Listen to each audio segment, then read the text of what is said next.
mi čast predstaviti našeg zadnjeg gosta na konferenciji, gospodina Johna Waltersa. Mi smo se zapravo sretali sa magazinom posredno tijekom puno godina, dijelom zahvaljujući tome što je Rick Poyner gostovao u Zagrebu, ne znam, jedno 6-7 puta, najčešće zahvaljujući Dejanu Kršiću, a onda kasnije ga je čak iz grafa uzeo u neku ulogu kućnog teoretičara cijele manifestacije. Rick je pokrenuo iMagazine tamo početkom 90. godina, a John je u stvari u AI-u kao managing director još od 97. godine, onda kao glavni urednik još od 2002. godine. Zapravo je najdugovječniji urednik tog časopisa. I ne samo to, nego kako je AI mijenjao izdavača zapravo dosta dugo, više puta, ima 4 ili 5 različitih izdavača, u eri, u stvari, u kojoj su časopisi polako počeli odumirati. Print se više ne printa, između ostalog.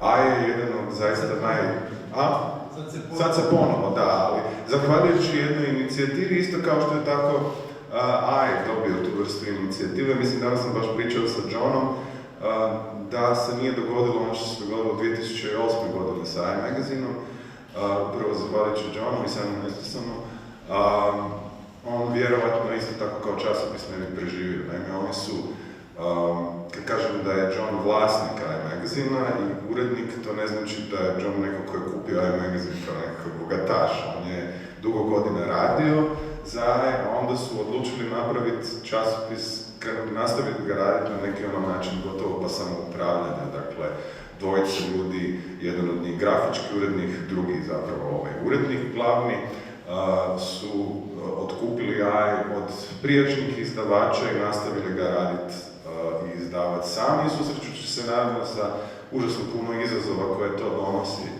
To je neka, recimo, slična situacija koju Osim ima, u stvari, kao arhitektonski časopis. Što je izuzetno odgovorna pozicija, ali naravno je puna strasti. John ima inače izuzetno zanimljivu biografiju, on je završio matematiku i fiziku, onda je 70-ih pokrenuo jedan jazz sastav koji se vrlo brzo pretvorio u nekakav new wave elektropop sastav koji se zvao Landscape, koji imao neke hitove 80-ih godina i još danas se zapravo prima tantijeme za to. Ušao u izdavaštvo početkom 90-ih godina pokrenuši jedan audio journal koji je izdavao praktično sve do ere Napstera. Ja imam tu, ali zaboravio sam izvući iz torbe, primjer kao reizdanja toga. A ovom prilikom John će nam pričati zapravo o jednoj specifičnoj temi, a to je zašto on piše o grafičkom dizajnu i zašto biste svi to trebali barem probati činiti. I evo, čisto za neku dobrodošlicu, molim vas jedan aplauz za John. I've told so many nice things about you. I'll take your word for that. Thank you very much. So the talk is called Writing for Designers, and I'm, as Mark has just told you, I'm John Walters, the editor and co-owner of iMagazine. And my view is that the best way to learn to write is to start writing. When you write things down, there is something about the act of putting one word after the other and then another that starts to shape your thoughts in the way that merely thinking about writing never does. The principle holds good whether you're writing 4 words or 2,000 words or 100,000 words, the title of a song or a magazine article or a book. There is nothing like the actual act of writing to help you order your thoughts, marshal your arguments, and tell the reader what you really mean to say. And if you are a communication designer, words are an essential part of your toolkit. However, I'm going to start my talk tonight by explaining who I am and what I do and why 2020 is a special year for the graphic design magazine that I edit. And I'd like to say it's a great privilege to be invited to Croatia for the first time. I'm very proud to be here, and it's been a very enjoyable few days meeting Croatian designers and seeing fabulous work, and I look forward to maintaining that connection over the years to come. So thank you very much for the invitation. The latest issue of I think there are still a few copies left in the shop, features work by Swiss design practice Gottschalk and Ash, by London designers Apfel, and includes an extended critique of fashion branding. This is not a special issue, it has a bit of everything, including typography, branding, corporate identity, editorial design, history, and an extended reviews section which incorporates what design can do in Mexico City, and Arturo Escobar's book, Designers for the Pluriverse, and a review of the monster Stanley Kubrick exhibition at London's Design Museum. So, as you can tell, we are a graphic design magazine, but we also embrace the wider world of visual culture. And this issue is number 99, which means that we're about to produce number 100. And we're staring down the barrel at this big, significant number, which will be out next month. And also looking back at nearly 30 years of I magazine and figuring out how did we get here.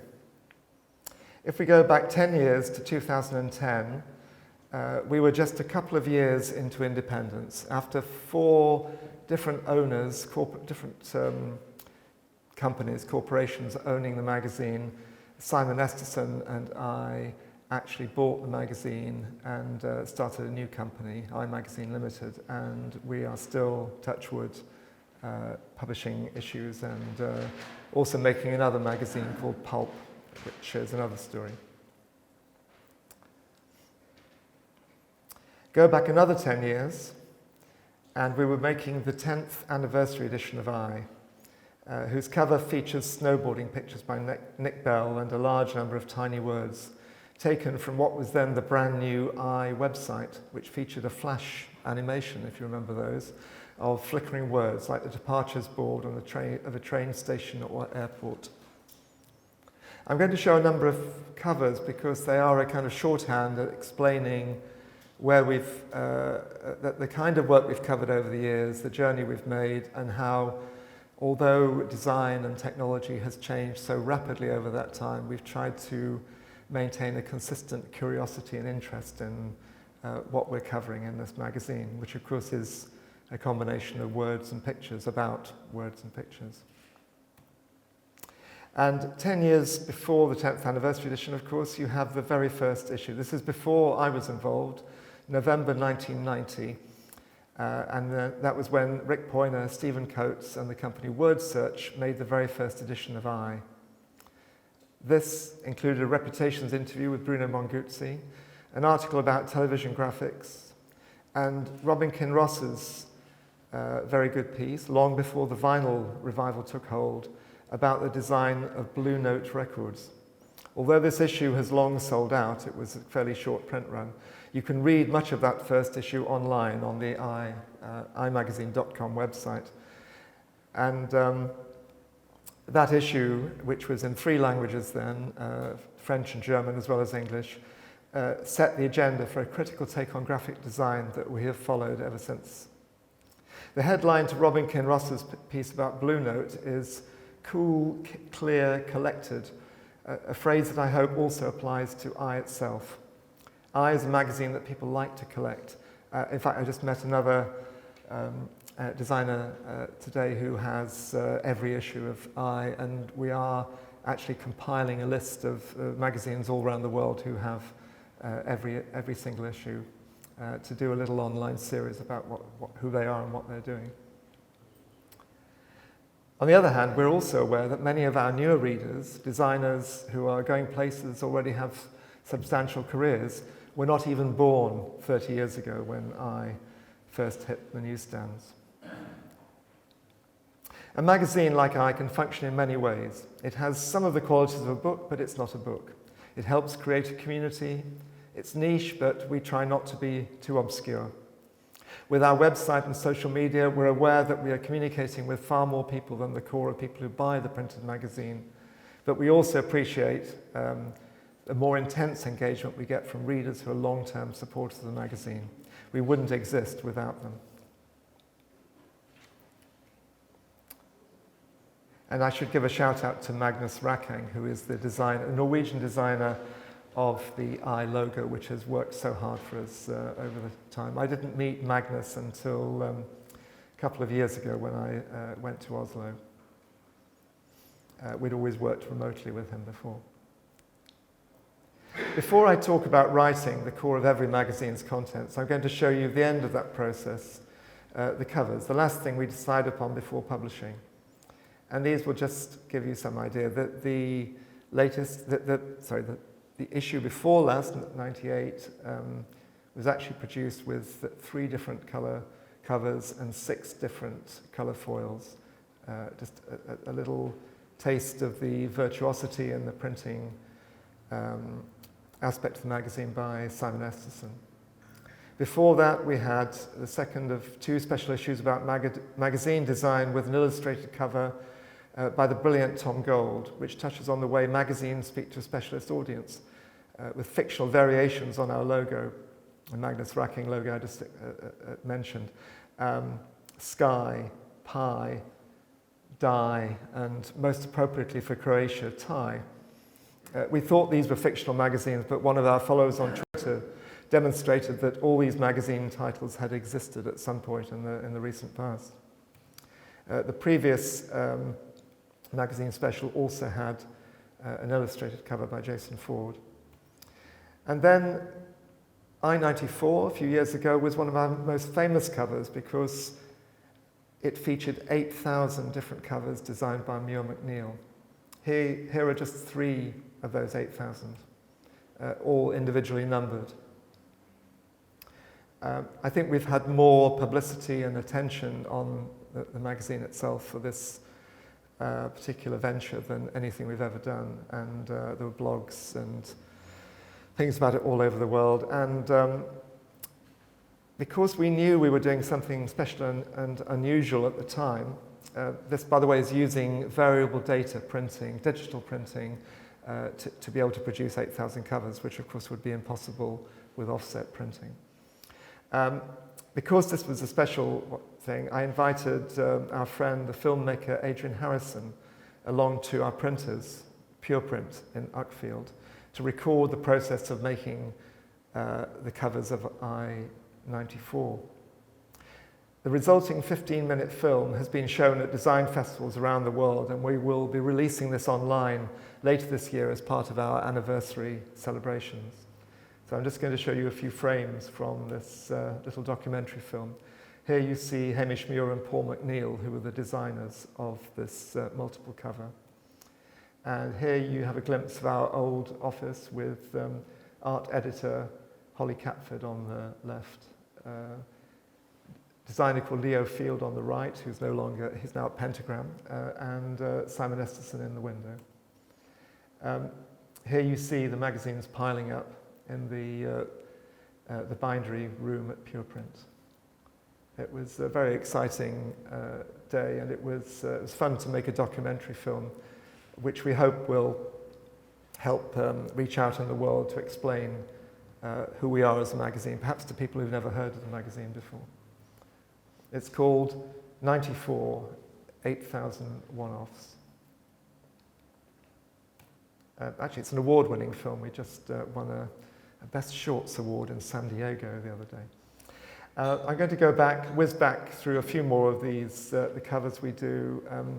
We do quite a lot of typographic special issues. Every 4 issues, in fact, is a type special. And I've realized, preparing the images for this talk, that we often feature the letter A. But of course, this also features an Arabic character. This is I-90, where we did a detailed study of non-Latin type, and we hosted a kind of round-table discussion about the significance of digital type design for the non-Latin world. This number 86, we did a big feature on stencil type and also on letraset, which is a subject close to the heart of many Croatian designers, I learned by going around the Museum of Arts and Craft yesterday. It's quite interesting how the trope of the letter set format reappears in so many bits of communication. And when we held an event about letter set called Letter Set Memories, I asked the audience how many people still use letter set, and almost a half of the people there put their hand up. This was our monotype special, where we raided the company's archive for typographic treasures. And this, of course, is a very important part of what we do with I, which is to look back and perhaps open up some archives for the first time, to find things that have been forgotten or missed out of the design canon, or maybe just be able to show beautiful things that haven't been seen or thought about for a while. We don't just do typographic special issues. This was a food special issue, which featured a famous Scottish treat on the cover, and it's foil wrap. It's a kind of iconic design. When you go back further to I-80, you can see our interest in variable data printing. This showed just one image from a work that digital agency Field did for paper company G.F. Smith. Number 76 was our music special, a chance to speculate on the changing relationships between sound and vision as recorded music became more immaterial. And of course, because of my music background, a chance for me to speculate and improvise a little on this fascinating theme. I-70 looked at the way technology and craft are bound up with each other. One recurring theme from the very first issue I edited, number 33, is the way that the digital and the analog are engaged in a continuous dance, a continuous relationship that keeps changing as technology changes, and as our understanding of the analog and our experience of the analog also changes. In my first editorial I wrote, "After a turbulent decade for graphic design, it is now clear that the raw stuff of communication is code. From classical music to blockbuster movies, and from billboard posters to the pages of this magazine, everything can be manipulated, transported, and stored in the digital domain. The file on your hard disk could be sound, image, text, or film clip. To the computer, this is immaterial." So in issues such as I-65, we see the technologies of wood type, of fluorescent ink, and of the then new application processing, which was liberating digital design for a number of very smart designers. This is also one of our very rare celebrity covers featuring Johnny Depp. This is the first issue art directed by Simonom Estersonom, where we looked at the decriminalization of ornament, an essay by Alice Tremlow that continues to have quite a lot of influence. And here we looked at the Mexico Olympics. In I-53, we call this the brand madness issue and publish a number of critiques of the whole idea of branding, including one very memorable article by our then art director Nick Bell called The Steamroller of Branding. And wherever I go in the world, I find that this article still has resonance. It's all published online, and I can't remember if you can still buy this issue, but it's proved to be quite an influential issue. And of course, it was a critique of branding, but we also maximized our own branding by putting the logo right across the outside cover. This was an issue that featured an interview with the great designer David King, more of whom a little bit later. This combined a Chinese character with the genius of illustrator, comic book artist Chris Ware. And although we call ourselves the International Review of Graphic Design, we can't avoid the fact that we are based in London, and I think on this occasion a piece about newspaper design gave us a reason to feature the Queen of England on the cover. And this featured another British icon, the traditional English, the full English breakfast, which was also a map of London. This was my first issue of editor, and to continue what I was saying before about code, materiality is what we crave to make culture interesting. We might make a living in front of the computer screen, but it is not a life. The sensual enjoyment of books and albums lies not only in their content, but in the pleasure they yield as three-dimensional objects in our hands, as experiences. The smell of ink, the texture of heavy board, the smoothness of fine paper. These affect the way we encounter, remember, and rediscover our favourite things. Going back very quickly, we did have another celebrity cover here, which was by artist Laurence Weiner, who sent his instructions to Nick Bell via fax. Max Brownsma, who was the editor then, said something very resonant about I, which is, it is both a business magazine and a cultural title. And this is something that I think is at the back of our minds all the time. This is our famous Croatian cover, featuring a detail from Milan Volpi's work for Pliva, the pharmaceutical corporation, and I was very pleased to see more of his work in the museum yesterday morning. Going back to the Rick Poyner, Stephen Coates years, here is number 17 with a detail from Peter Saville and a fantastic type special with an article by Robin Kinross, which was quite prophetic about the ways digital type might evolve and also liberate non-Latin type design. And here is the rarely seen cover of I number 2, featuring work by artist-designer Jake Tilson. Over that time, through 5 owners, I has never changed its dimensions. The pagination, binding methods, and printing has evolved, but you can still stack them all up together on your shelf, and they make a neat display. There have been 3 editors and 3 art directors, and I've worked with all of them.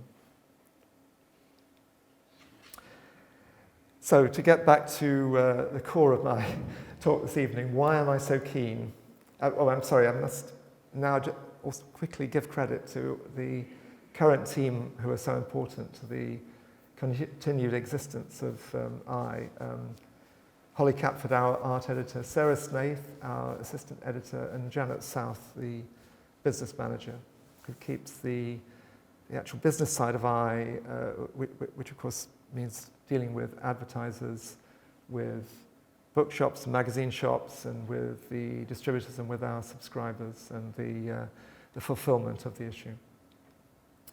Of course, as well as this core team, there are many people who we work closely with all the time, dozens, maybe hundreds of writers over the years, and also people who, the photographers, the other designers who come in and out, the freelance sub-editors who are so important in editing the text, and of course our fabulous advertisers who really we couldn't make the magazine without those advertisers. And one of the wonderful things about having a lot of type foundries as your advertisers, you have very beautiful ads in the magazine as well. They become an asset as well as a source of revenue. So to get on to my core subject of writing for designers, I believe that writing is worth doing. I know there's plenty of evidence to the contrary through thoughtless op-ed pieces, the speeches of populist politicians, advertising copy for dubious brands, but I'm going to talk to you with the assumption that you are all eminently sensible people who are not going to want to transmit fake news, alternative facts, or random disinformation in the direction of the reading public. Unless it's a joke, of course. And I believe that some of you might like to try your hand at design writing because you want to write, because it might help you to become a better designer, and because nobody understands what you are doing better than you yourself when it comes to communicating with an audience, with critics, or with a client. You can write about something that is true, that you believe in, or you think is worth sharing. Having said this, I'm aware that some people are terrified of the thought of writing because it seems like going back to school or worse. The fact remains, however, that if you are a designer, you will have something to say. And if you can talk, you can write.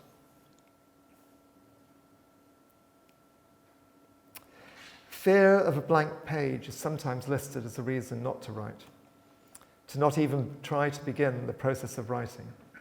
And all artists, poets, writers, musicians, etc., at some point, literally or metaphorically, stare at a blank page and wonder what they're going to do to put an end to its blankness, what marks they're going to put down to bring that empty, pristine substrate to life.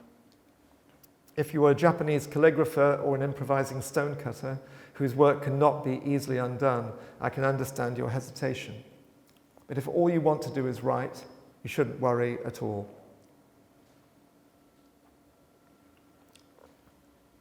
I'm here to say that you don't need to stare at that blank page for more than a few seconds. What I'm talking about is not creative writing. It's writing about creativity. If your aim is to write an article, a critique, a review, or some kind of opinion piece, you have every reason to start filling that blank page with words, letters, spaces, and punctuation. Even if those words are not quite in the right order, you can sort that out later. That's why God, or more accurately, IBM and Ulrich Steinhilper invented word processing. And before word processors, there were typewriters and scissors and Pritt stick, which is how I wrote my first song lyrics and reviews and articles. You have a subject. Write its name down. List the elements of that subject, all the things that matter. List all the things you want to say. Write down the names of things and people involved. Add a few reminders, notes of things that are irrelevant, URLs, quotes, etc. Notes of things that are relevant. I'm not quite sure if I said the wrong word then. Before long, that blank page will be covered with the raw material of your article. If you have a good idea for your opening paragraph, write it down straight away. Don't overly worry about spelling or grammar or flow or style at first, which can be corrected later. Just get something down on paper or on screen. But if you don't have a strong idea of the best way to start your article, just scribble, "Intro goes here," or something like that, after the title, and go straight into your second paragraph. You can write the intro later, which incidentally is the way people usually write great pop song intros, long after they have completed the verse and chorus. Eventually, with your notes in front of you, you will have lots of words to sculpt. When I go to review an exhibition or a performance, I always have a notebook in my right-hand pocket, like this, and I make notes. In this sized notebook, a page is about 100 words. When I come to write about the event, if I have 5 or 6 pages of notes, I know that I won't have trouble writing a 500-word review, even if I eventually rewrite all the words I scribbled down. This is my raw material.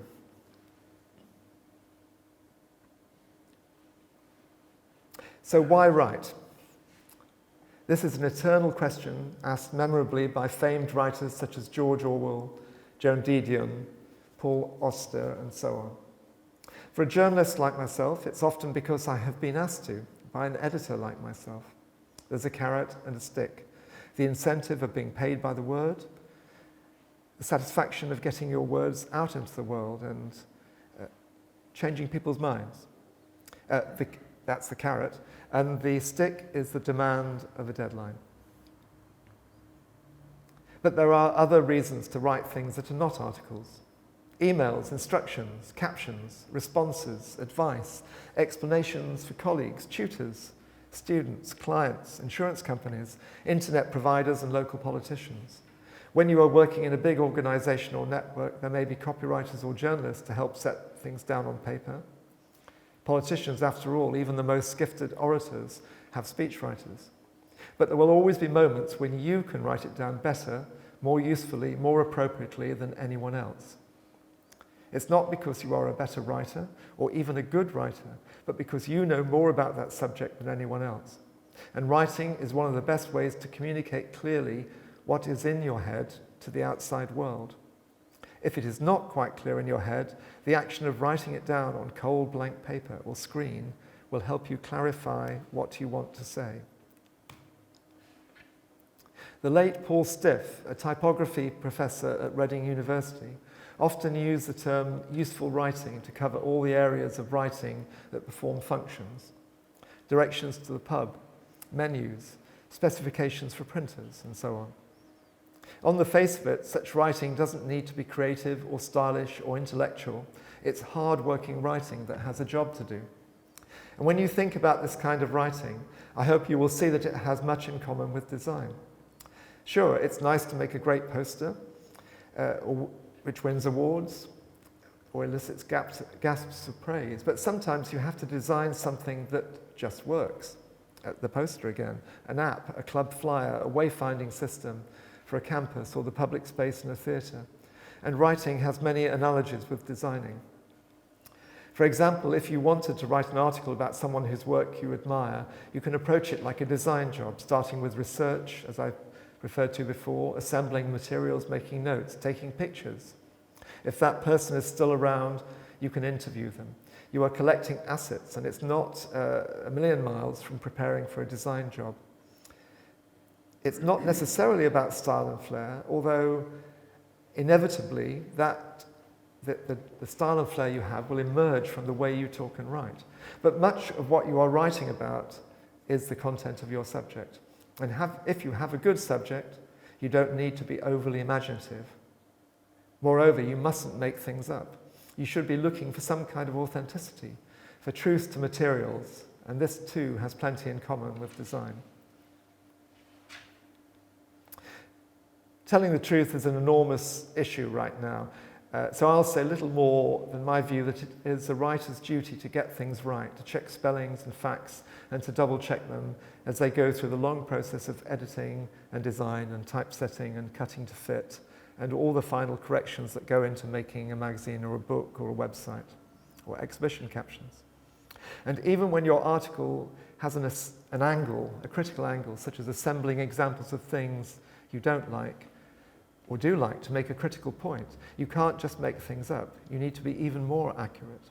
And this is also true, I've realized, if you're writing fiction, that what you write has to be authentic, and you can't make a road bridge over the Thames suddenly take trains, or change the effects of a Class A drug just to make your plot work. I believe that when James Joyce wrote Ulysses, thought to be a pinnacle of creative writing, he made use of street maps and reference books that helped make his fictional retelling of the Odyssey on the streets of Dublin entirely truthful within its fictional world. And if you are creating an imaginary world like those of Philip Pullman or Margaret Atwood or J.K. Rowling with her Harry Potter stories, it will contain its own truth. Once you have created fictional creatures and religious orders and laws, they will have to adhere to some kind of internal truth in order to make sense, to keep the reader believing in that story. But back to writing about design. Choose a subject and write about it. I hope that these words, which of course I found much harder to write than when I first proposed the theme to Marco, will motivate you, some of you, to write about design sooner or later. I have an ulterior motive because as the editor of a graphic design magazine, I'm always looking for new writers, for new voices, new ideas, new subject matter. Each issue of the magazine includes 4 or 5 or sometimes 6 authors who have never written for I before, and I'm proud to have found some terrific writers. But sometimes those writers only write one article because that's their special subject, and there's nothing wrong with that. That's also a great pleasure to collaborate with a real expert on a very, very specific subject. Writing for a magazine like I is not a simple process of just typesetting what the author has written and adding pictures. We take time to edit and fact-check what our authors have written. Sometimes I will ask an author to revise what they have done to make their case more strongly. And this is not unlike the process of remixing, where you change the emphasis or the length.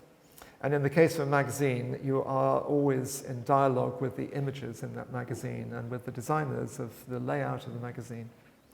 Another part of the process is writing captions for the images and then crafting the display type. The headline, the stand first, which is our name for the intro that sits under the head and briefly summarizes the contents of the article. Sometimes we pick out pull quotes. I'm aware that when people first open the pages of a magazine and look through it, you tend to engage first with that display copy, the pull quotes, headline, stand first, which is in a way persuading you that you should sit down and read a long article closely. The beauty of making a magazine like and the fun of doing it, is that the loose but consistent format enables us to publish many different forms of article and type of writer. Though in many respects we try to have the editorial standards and print qualities of a book, you can do things in a magazine that you wouldn't do in a book. And there's a kind of rhythm to the way the pages work under Simonom Estersonom's expert art direction. So I'm going to conclude this part of the talk by showing just a few examples of I's contents to give you an idea of the different editorial approaches we have taken over the years. The different formats in which maybe one day we will publish your article. Here from the latest issue is an article about an exhibition put together by Australian designers in cahoots at Anja Lutz's A to Z gallery in Berlin. This began life as a simple blog post, and then we realized it could be a very good piece for the magazine with the fantastic pictures of the exhibition and also the Buchstaben Museum of a vernacular type, a lot of neon type, which is where the neon signs came from in this exhibition.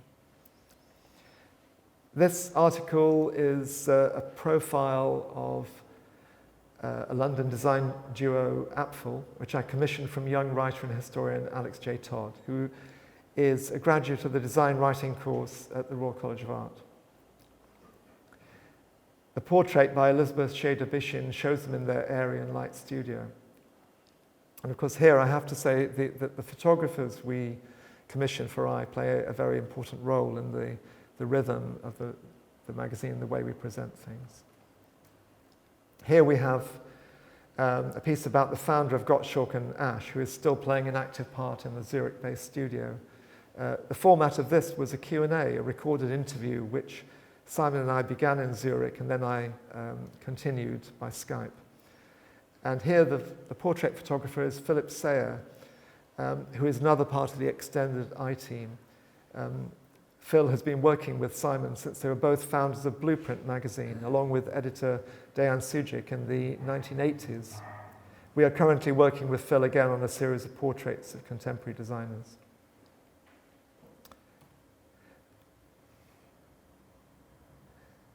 Here we have a spread, the opening spread of an article about Hans G. van Halen, a very exciting designer from the Netherlands, who I first discovered at Typo Berlin, the big, sadly no longer extant Berlin type conference. And I realized this article has had a fantastic response because Hanshi's work is very, very dynamic, and she uses a lot of moving graphics. But she also designed the final book by type designer Gerard Unger, the great Netherlands type designer.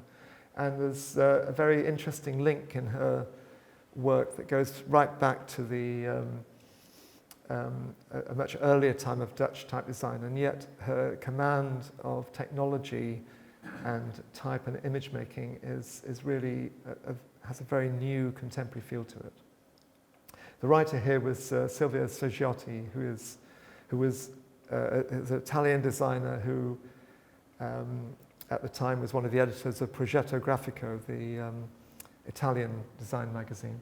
And another example of how we do try to be as international as we can within the scope of what we do. Sylvia wrote her article about a Dutch type designer in Italian, and then we translated it into English. Here is another Italian designer. I'm going to go a little bit faster now. Francesco Franchi, who is a very innovative Italian designer who works in the print medium, but with a very contemporary original approach to information graphics. Here we have an example of historical piece, a designer who sadly died quite young, but in her brief life was extremely influential because she went from Switzerland to the United States and had a big impact on the design department of MIT, the Massachusetts Institute of Technology. And here the author, Elizabeth Resnick, had access to a lot of original material and also to first-person anecdotes and memories of Therese Moll by her contemporaries. In this case, we featured, it's another technological piece, but it's about an old form of technology, casting foundry type. And one thing we try to do as a studio is every year we go on a field trip. We go to visit we do a workshop somewhere, and for this one particular year we went to Darmstadt to see Rainer Gerstenberg cast type and have a little, try and get a better understanding of how that process works, because here's a man who is still getting orders from hipster type founders and hipster typesetters in Brooklyn or the Midwest, and there are little neat packages of Universe or Helvetica ready to be freshly cast to be sent out to these printers. Ferdinand Ulrich, who was our interpreter and our guide to Darmstadt, had already written an article. He'd made an interview with this with Herr Gerstenberg, which was never published. So I asked him to kind of remix his original interview and add some new things, and we were very glad to have some terrific photography by Norman Posselt and others of this amazing place. This is an example. It relates very strongly to the fantastic craft exhibition Made In, which I recommend you see before it finishes at the Museum of Art and Crafts, where you see a fabulous video of a comb maker who is the last comb maker in Zagreb. Is that correct? Rainer is in a similar position, that he has no apprentice. There's no one to carry on this work, and he is in his late 70s. I'm going to go even faster now. This is an article which began as a simple review and then expanded when we managed to get hold of some great visual material, some beautiful lithograph billboard posters for work that Otis and Dorothy Shepard made in the United States. This was a design power couple who were actually very famous in the 30s, but by the 50s and 60s had already been forgotten by the design establishment. This is an essay, a kind of photo essay of Robert Brownjohn's vernacular type photographs, and another example of how, a bit like the previous thing, that our designers, particularly Simonom Estersonom, play with the form of the magazine by having gatefolds or short pages within the binding of the magazine as a way of changing the experience of reading a magazine. And this, from our Berlin issue, is a piece about Eric Spiekermann, who, when I first went to Berlin to interview designers, I realized that just about everybody I met had worked with or knew or was championed by or taught by Eric Spiekermann. So we did a piece called 6 Degrees of Eric Spiekermann. And here's, to go in more wordy series of articles for our publication design issue. We ran a series of articles about the different elements that make up a magazine: the contents page, the advertising, the reviews, the features, and we had a very diverse set of writers to explain that to our readers. One of the kind of pleasing things that happened to design publishing over the last few years is that as normal magazine distribution has declined, the local bookstore, the big chain bookstores, a lot of them have gone out of business. But in parallel with that, there's been the rise of the independent magazine store. So a lot of major cities around the world now have a specialist magazine store that mainly sells independent magazines. They might sell a few other special things like the New Yorker or Private Eye, but they will, and Domus and architecture magazines, but they'll have magazines about dogs, about food, about the supernatural, about engineering, about every kind of subject you can think of. And we've discovered a new readership in people who are, they're fans of graphic designs through the medium of magazine. They're fans of graphic design through the medium of magazines. This is another historical piece about Laura Lamb, the Swiss designer who made her career in Italy. And this is a different kind of magazine writing, again, where we had some fantastic pictures of a monotype caster in a studio in the countryside in England. And my challenge here was to write a piece of narrow text that would go along the bottom as part of the visual essay that this made. Here we have another historical piece, but in this case, it was initiated by the Belgian designer Sarah de Bont. We hold events regularly in London called Type Tuesday. If any of you are in London when we hold one of these events, they're every 3 months, please do come along and say hello. Our next one, in fact, is next Tuesday about exhibition design.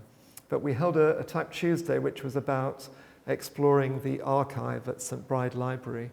And Sarah de Bont found an open reel tape recording from Australian radio in the late 1950s. And this turned out to be an interview never heard before, at least never transcribed before, with Beatrice Ward, the Monotype publicity director. And it was an interview about her view on typography. We transcribed this interview, but at the event, Sarah actually played this recording. So it was a kind of very, rather lovely and spooky experience to hear Beatrice Ward's words echoing in the same hall that she would have spoken in back in the 1950s.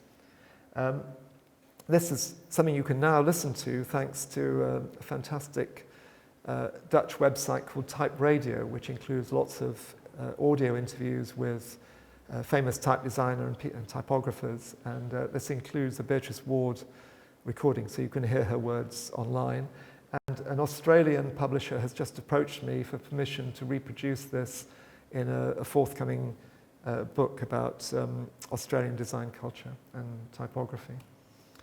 Going to go even faster, another kind of feature. I've talked a lot about photography or a little bit about photography, a lot more about type, but we also like to feature illustration.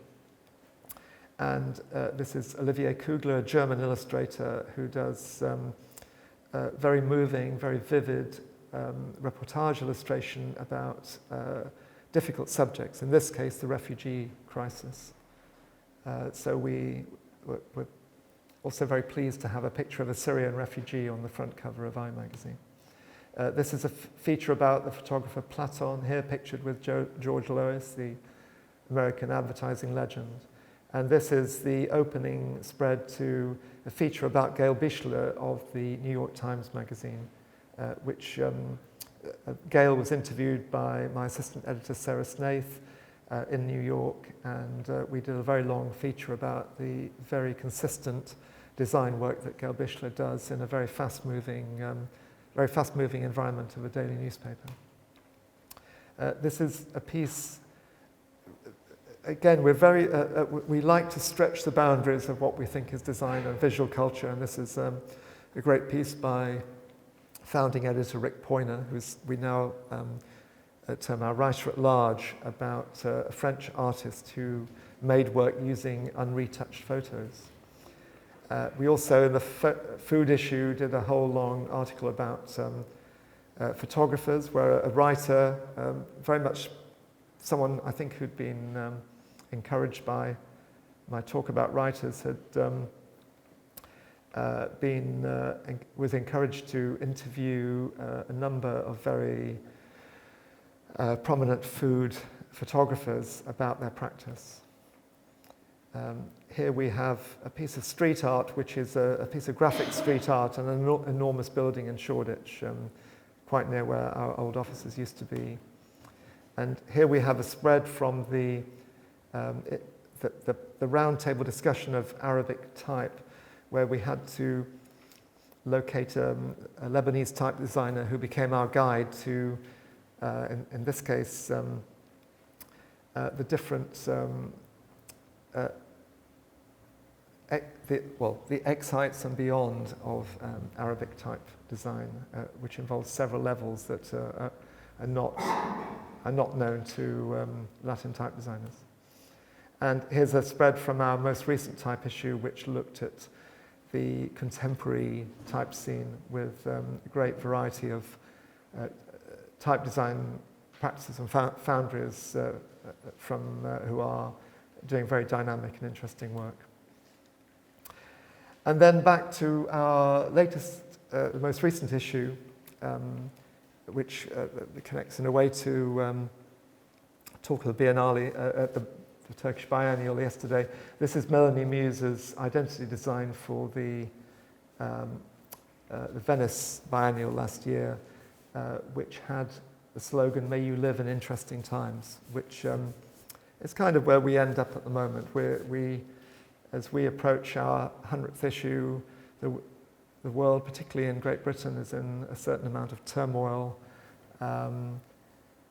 There's always something new around the corner in the world of graphic design and visual culture, but we're always very confident that designers and writers who write about design will have something interesting to say, and we would like them to say it through the pages of our magazine.